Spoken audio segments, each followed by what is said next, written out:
Hi, I'm Melissa Matarazzo, a leader coach with Studer Education.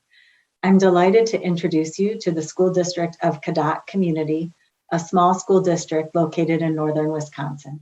In the video that follows, you'll come to know how they used improvement science principles from the Carnegie Foundation to learn to improve and improve at the same time. I hope you'll find their story to be helpful to your organization's growth and development. Enjoy. Welcome to our story in Cadott, Wisconsin. We are a small rural community with about 845 students in 4K through 12th grade in 2 buildings. We're a district that has about 49% of our students in free and reduced lunch. We're a district that's kind of changed over time. We'll tell our story, but we're a district that performed decently for a long time. And then there were some changes in our state report card, and we were a district then that kind of fell off. And I'll talk about that with our why. This is a graph of our DPI report card, and what that shows is where the dark blue line, districts nearby us geographically, are in the lines that are kind of faded behind it. And you will see WRIE kind of talks about districts are kind of lucky, learning, losing, or leading. We were a district that was actually lucky for a long time. We had decent results, not phenomenal, but didn't really know why or study why. We just kind of did okay. And all of a sudden, some parameters changed in what the DPI report cards contained, and we became a losing district. We were a district that in our high school became in need of improvement. We had always met expectations or exceeded expectations. So it was kind of a quick, eye-opening response for us to think about. We didn't think we had changed that much, but all of a sudden our performance had changed, and what were we going to do about it? And that's how we kind of started on continuous improvement. So we are a district that had a strategic plan, a 5-year strategic plan. You'll see the pillars on the top of that original plan. It had focused on the areas of student success, employee engagement, family partnerships, and facilities, but had a lot of ambitious goals underneath, very broad, and several of them so we used an annual scorecard process to kind of narrow those down each year and gauge our progress. And just this fall, we actually updated our strategic plan. We had input from staff, community members, parents, and our board. And you'll see we kind of added that 5th pillar, the student social and emotional growth. It's something that, like many districts, we felt like it needed to be kind of lifted up on its own, that we had a lot of services for kids already, but more that we wanted to do for students to help them be ready for learning as they move forward.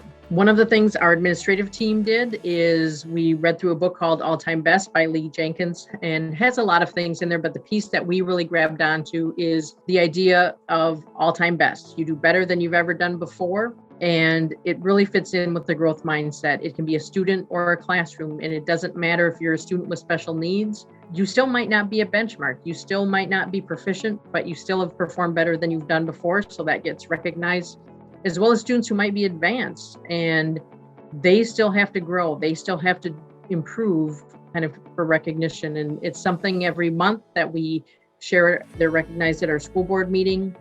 Every student gets a note mailed to their home that recognizes this. And even in this technology age, we found that there's a lot of meaning to those notes mailed home for students. And it's a wide variety of students that this happens to. So it's kind of exciting and fun to do. Last year with COVID, we wanted to still keep pushing forward. So our administrative team kind of dug in deeper to the Carnegie Foundation and Learning to Improve, and looking at network improvement communities and trying little cycles with grades, with behaviors, and sort of working with that ourselves before we would roll it out to our whole staff.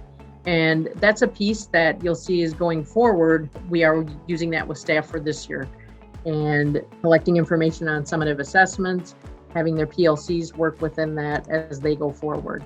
So one focus we have is literacy. We had a team of over 30 teachers of our staff of about 85 that attended a literacy training, and they weren't just they were teachers in science, they were teachers in all kinds of content areas, and they came up with focuses and work that they will do this year. So in our elementary, we did some resources. We used Foundations, which is a foundational program that really helps teach explicitly for students in phonemic awareness and phonics, as well as some other reading resources and professional development. In our junior senior high, it seems narrow, but we really felt like we would have an impact on being more narrow and just doing a vocabulary instruction focus across the content areas. So regardless of your content, there would be specific vocabulary activities that teachers would do with students to try to improve their knowledge in that area. And then it again assists their knowledge and their learning in the content itself. Switching to staff engagement. And so one of the things that we've worked on is hardwired kind of practices like rounding and specific communication strategies around key messages.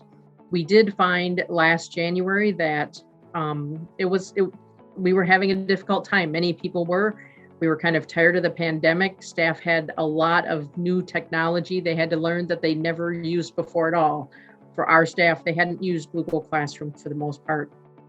They hadn't used a lot of other technology that they had sort of been thrust into. And so part of it is we celebrated all the learning that they did. The other piece is I had read a book called 1,000 Blessings or 1,000 Gifts, and just wanted to think about how could we kind of focus and become more positive. We kind of did a challenge to come up with 1,000 blessings, and from January kind of to the end of the year, and it was around April that we reached that number of 1,000. And it was fun to see people to pull together and challenge each other to come up with them, to share them. So in April, this is a picture of the celebration that we had with that. This is just a screenshot we had a spreadsheet. Everyone could see the gifts. Sometimes people would linking in a picture or a little video of something that they had seen. And you'll see they range from the very simple to a good book to some things that are pretty meaningful and deep. That was part of it too, that there's so many things that we have to be grateful for, and just trying to think about that every single day. Every week when I would meet with staff, I would share out kind of the gifts we had talked about. We'd re-challenge each other to come up with some more. And it helped keep a positive twist on kind of a long winter. The other thing, so as you look at our staff engagement survey results over the last few years, it is something that we had struggled with. Like I said already, we looked at rounding. We looked at even just some face-to-face connections. We're a small district, so it's easier for me to be able to talk to people versus having to rely sometimes on email. And all of those kinds of things, as well as just transparency, having opportunities for staff to give feedback, trying to focus a lot on the why in our messaging. And you'll see our mean improved. And you can see it a little better on the graph over time. But the other thing is when you look at the top box, that's the box where people check strongly agree. That even had a steeper rate improvement than the mean. And so for us, that was pretty meaningful. You will see in the spring of 2021, there was a dip in both of them. Not totally unexpected for us, but we feel like going forward, even still with the feedback we have, we're going to be able to recover from that and continue to gain as we move forward. So that's our story, a couple of little pieces of it. I just want to thank you for taking the time to listen today. And if you have any questions on any of this or would just like to connect, emails here, I look forward to connecting with you. Thank you.